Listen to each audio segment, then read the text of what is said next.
छुनुर पैरी बाजे रे गौरी मनला मोर हर ले गे रे रे गौरी। हसी तोर चंदा कसुजियार देखत देखत हो गे प्यार। लाल चुनरिया हवा में लहराए, माथे बिंदिया गजबे सुहाए। कजरारी आँखी मन जादू बसे, मोर सपना मन दिन रात हसे। छुनूर छुनूर पैरी बाजे रे गौरी, मोया के सुरता जा रे रे गौरी। छुनूर छुनूर पैरी बाजे रे गौरी, मोर मन मते बस गे रे गौरी। तोर संग जीवर मोर मन चाहे, संग संग जिंदगी मुस्काए। छुनूर छुनूर पैरी बाजे रे गौरी, सुघर लागस मोर गौरी।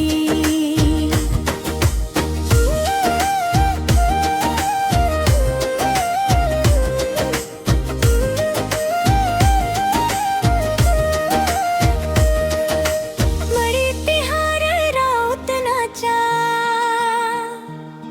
संग नाचे बर करथन आशा।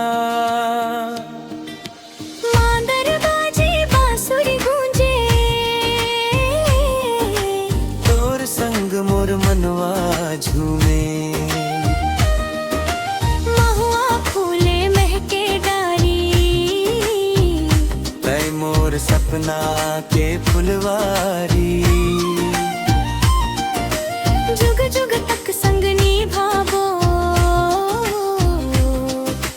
माया के दीप जलावो।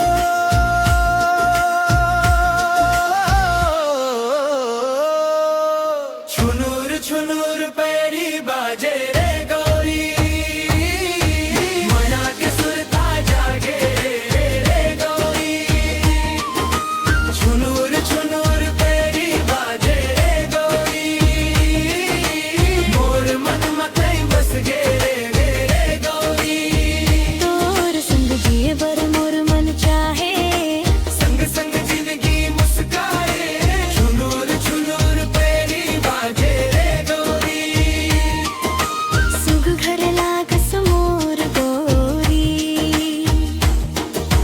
छत्तीसगढ़ माटी गवाही देवे, तोर संग मोर रे प्रीत निभा,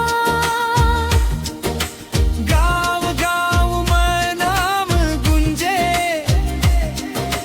हमर माया अमर कहाए,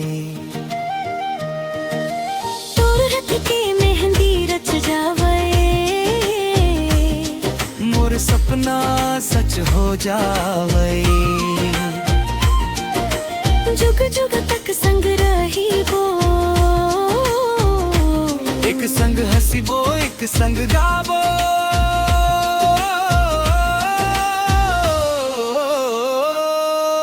छुनूर छुनूर पैरी बाजे रे गौरी, माया के सुरता जागे रे गौरी।